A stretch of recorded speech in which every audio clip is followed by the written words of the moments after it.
বীর সিংহের সিংহ শিশু বিদ্যাসাগর বীর, উদ্বেলিত দয়ার সাগর বীর যে সুগম্ভীর।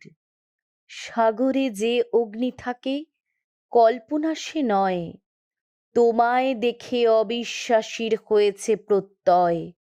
নিঃস্ব হয়ে বিশ্বে এলে দয়ার অবতার, কোথাও তবু নোয়াওনি শির জীবনে একবার। দয়ার স্নেহে ক্ষুদ্র দেহে বিশাল পারাবার, সৌম্য মূর্তি তেজের স্ফূর্তি চিত্ত চমৎকার। শ্বশুরালয়ে বাস করাকে রামজয় অপমাননা বলে মনে করলেন, তাই বনমালীপুর যেতে উদ্যত হলেন। কিন্তু দুর্গাদেবীর মুখে সমস্ত শুনে নিতান্ত অনিচ্ছায় বীরসিংহে থাকতে লাগলেন। আর এইভাবেই বীরসিংহ আমাদের বাসভূমি হয়েছিল। আজ দুর্গাদেবীকে বাপের বাড়ি চলে যেতে হচ্ছে। প্রসঙ্গত জানিয়ে রাখি, দুর্গাদেবী বিদ্যাসাগরের ঠাকুমা। ঘটনাটা হচ্ছে খাওয়া নিয়ে। দুর্গাদেবীর স্বামী রামজয় তর্কভূষণ উপার্জনের খোঁজে বাড়ি ছেড়েছেন। দুর্গাদেবী দেখতেন বাড়ির অন্যান্য ছেলেমেয়েদের খাওয়া শেষে তার ছেলেমেয়েরা খেতে পায়। বাচ্চাদের কষ্ট দেখে বড় জাকে এই কথা বলতেই ঝগড়া পেতে গেল। বড় জা ও দুই ভাসুরের বাক্যবাণে বিদ্ধ হয়ে দুর্গাদেবী সিদ্ধান্ত নিলেন শ্বশুরবাড়ি বনমালীপুর ত্যাগের। চলে এলেন বাপের বাড়ি বীরসিংহ। বিদ্যাসাগরের প্রপিতামহ ভুবনেশ্বর বিদ্যালঙ্কার, বাড়ি হুগলি জেলার বনমালীপুর। ভুবনেশ্বরের 5 পুত্র: নৃসিংহরাম, গঙ্গাধর, রামজয়, পঞ্চানন এবং রামচরণ। বিদ্যাসাগরের পিতামহ রামজয় তর্কভূষণ, পিতামহী দুর্গাদেবী। পিতামহ রামজয়ের 2টি পুত্র এবং 4টি কন্যা: ঠাকুরদাস, কালিদাস, মঙ্গলা, কমলা, গোবিন্দমণি ও অন্নপূর্ণা। ঠাকুরদাস যখন পায়ে হেঁটে কলকাতা এলেন, তখন অষ্টাদশ শতাব্দীর শেষ পর্যায়ে। কলকাতা তখন ইংরেজ বণিকদের প্রিয় শহর। জগমোহন তর্কালঙ্কারের বাড়ি আশ্রয় নিলেন। সংস্কৃত শিখে বিশেষ কাজ নেই দেখে তিনি ইংরেজি শিখতে লাগলেন, কিন্তু অন্য সংস্থান হচ্ছিল না। ঠাকুরদাস হেঁটে চলেছেন রাস্তা দিয়ে, মুখে ক্লান্তি, পেটে কিছু পড়েনি। একটি মুড়িমুরখির দোকানের সামনে দাঁড়িয়ে ফ্যাল করে দেখছিলেন।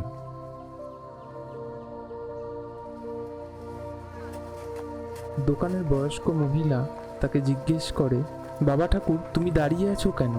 ঠাকুরদাস বলেন, মা, আমাকে একটু জল দিতে পারো? মহিলা তাকে মুরখি আর জল দিলে ঠাকুরদাস সেটা খেয়ে ফেলেন। সেটা দেখে তিনি তাকে জিজ্ঞেস করেন, বাবা ঠাকুর, আজ বুঝি তোমার খাওয়া হয়নি? ঠাকুরদাস বলেন, না মা, আজ এখনো কিছু খাওয়া হয়নি। এরপর তিনি দই মুড়ি দিয়ে ফলার করালেন ঠাকুরদাসকে এবং বললেন, যেদিন দরকার এখানে এসে খেয়ে যাবে। ঠাকুরদাসের পিতা রামজয় দেশে ফিরে কলকাতা এসেছেন। ছেলেকে দেখে তার ভারী কষ্ট হলো। তিনি বুঝলেন ছেলে কষ্টে আছে। তখন তিনি ছেলেকে নিয়ে বড়বাজারের ধনী ব্যক্তি ভাগবতচরণ সিংহের কাছে এলেন। ছেলের একটা চাকরি করে দেওয়ার অনুরোধ করলেন। ভাগবতচরণ সিংহ ঠাকুরদাসকে তার বাড়িতে আশ্রয় দিলেন এবং সেই সঙ্গে মাসিক 8 টাকা বেতনের একটি চাকরি ঠিক করে দিলেন। ঠাকুরদাসের বয়স তখন 23-24। এর কিছুদিনের মধ্যে হুগলি জেলার গোঘাট নিবাসী রামকান্ত তর্কবাগীশের কন্যা ভগবতী দেবীর সঙ্গে ঠাকুরদাসের বিবাহ সম্পন্ন হল। বিবাহের পর ভগবতী দেবী যথাসময়ে সন্তান সম্ভবা হলেন, আর সেই সময়ে তার মাথার গোলমাল দেখা দিল। তখন একজন জ্যোতিষী গণনা করে বললেন, ইনি উন্মাদিনী বা রোগগ্রস্ত নন, এর গর্ভে আছেন এক মহা তেজস্বী ঈশ্বর অনুগৃহীত পুরুষ। তার তেজ একে অস্থির করে তুলেছে। ভয়ের কিছু নেই, প্রসবের পর সব ঠিক হয়ে যাবে। একটা এরে বাছুর হয়েছে। এরে বাছুর বললাম কেন জানো? এ শিশু এরের মতোই হবে, কাউকে ভয় পাবে না। ও হবে ক্ষণজন্মা, অপ্রতিদ্বন্দ্বী, প্রথিতযশা, দয়ার অবতার। ওর জন্য এ বংশ ধন্য হবে। এই বালক ঈশ্বরের আশীর্বাদ ধন্য। তাই এর নাম ঈশ্বরচন্দ্র রাখলাম। এই সেই বাড়ি যেখানে 1820 খ্রিস্টাব্দের 26শে সেপ্টেম্বর বাংলায় 1227 সনের 12ই আশ্বিন মঙ্গলবার দুপুরবেলায় ঈশ্বরচন্দ্রের জন্ম। শৈশবে ঈশ্বরচন্দ্র এরে বাছুরের মতোই দামাল ছিলেন। পাড়াপড়শিরা তার দুরন্তপানায় অস্থির ছিল। ঈশ্বরচন্দ্রের বয়স যখন 5, তখন এক শুভ দিনে ঠাকুরদাস ছেলেকে গায়ের সনাতন বিশ্বাসের পাঠশালায় ভর্তি করে দিলেন। সনাতন পণ্ডিত গায়ের বালকদের বিভীষিকা। ছেলেদের বিদ্যাদানের চেয়ে শাস্তিদানেই ছিল তার গভীর আনন্দ। দুরন্ত ঈশ্বরকে পাঠশালায় পেয়ে সনাতন পণ্ডিত প্রচণ্ড প্রহার করতেন। শেষটায় ঠাকুরদাস গায়ের মধ্যে নতুন পাঠশালা বসাতে উদ্যোগী হলেন। গায়ের উৎসাহী যুবক কালীকান্ত চট্টোপাধ্যায় নতুন বিদ্যালয়ের শিক্ষক হলেন। ঈশ্বরকে এই বিদ্যালয়ে ভর্তি করা হলো। কালীকান্তের পাঠশালায় ঈশ্বর 2 বছর পড়েছিলেন। কালীকান্ত ঈশ্বরকে খুব ভালোবাসতেন। ঈশ্বরচন্দ্রের চোখে কালীকান্ত ছিলেন আদর্শ শিক্ষক। ঈশ্বরের যখন 8 বছর বয়স, তখন পিতামহ রামজয় তর্কভূষণের মৃত্যু হলো। তারপর কালীকান্ত ঠাকুরদাসকে বললেন, আপনি ঈশ্বরকে কলকাতায় নিয়ে গিয়ে শিক্ষাদান করুন। ঠাকুরদাস এই প্রস্তাবে সম্মত হলেন।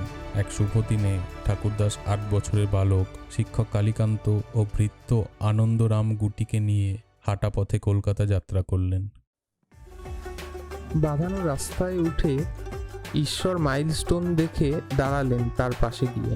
বাবাকে জিজ্ঞেস করলেন, বাবা, রাস্তায় বাটনা বাটা শিল পুঁতে রেখেছে কেন?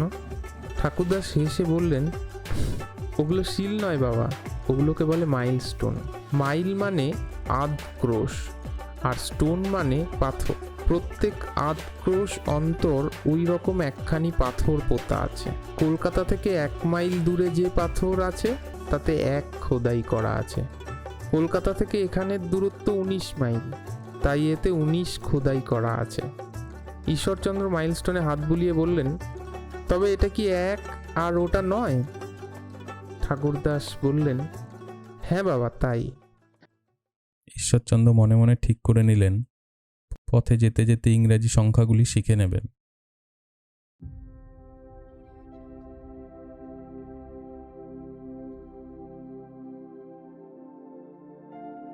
কলকাতা এসে ঠাকুরদাস উঠলেন বড়বাজারের ভাগবতচরণ সিংহের বাড়িতে। ঠাকুরদাস প্রথমে ঈশ্বরচন্দ্রকে শিবচরণ মল্লিকের বাড়ির পাঠশালায় ভর্তি করেন, কিন্তু কিছুদিনেই বোঝা যায় যে এখানে ঈশ্বরের নতুন কিছুই শেখার নেই।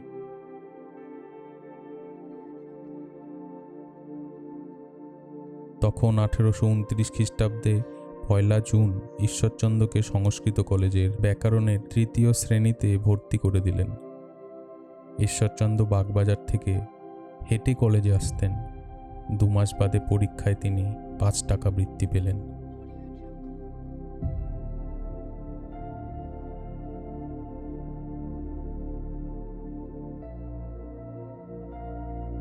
রাত 10টায় শুয়ে পড়তেন ঈশ্বর।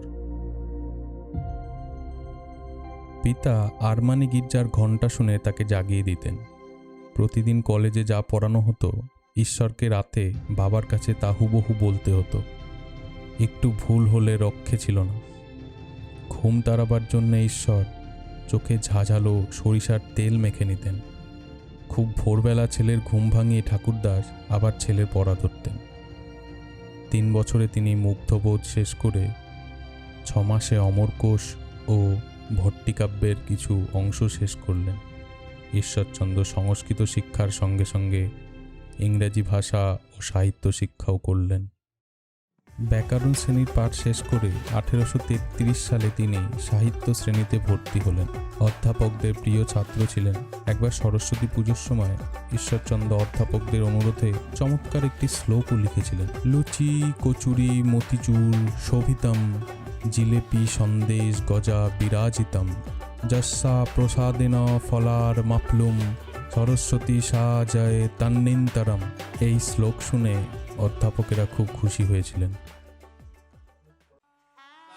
1835 সালে সাহিত্য শ্রেণীতে পড়ার সময় ঈশ্বরচন্দ্রের বয়স 14। মা, বাবা এবং পিতামহ রামজয়ের খুব পীড়াপিড়িতে ঈশ্বরচন্দ্রের বিয়ের ব্যবস্থা হলো।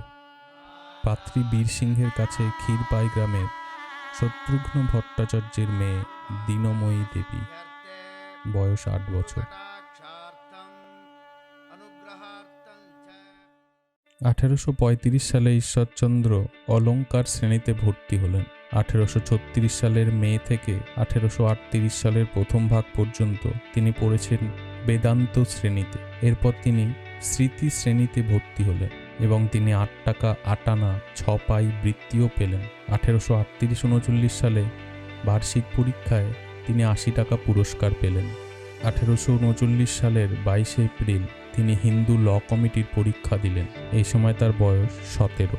শম্ভুচন্দ্র বিদ্যারত্নের লেখায় জানা যায়, সাধারণ পণ্ডিতেরা 2 থেকে 3 বছরে যে সমস্ত সংস্কৃত শাস্ত্র শিক্ষা করে পরীক্ষা দিতেন, তিনি 6 মাসের মধ্যেই তা মুখস্থ করে পাশ করেছিলেন। 11 জন ছাত্র হিন্দু ল কমিটির পরীক্ষা দিয়েছিল আর পাশ করেছিল মাত্র 3 জন।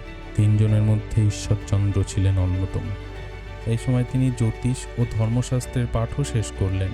সংস্কৃত কলেজে মোট 12 বছর 5 মাস অধ্যয়ন করলেন। সকল পরীক্ষায় সসম্মানে উত্তীর্ণ হয়ে ঈশ্বরচন্দ্র 1841 সালে লাভ করলেন বিদ্যাসাগর উপাধি।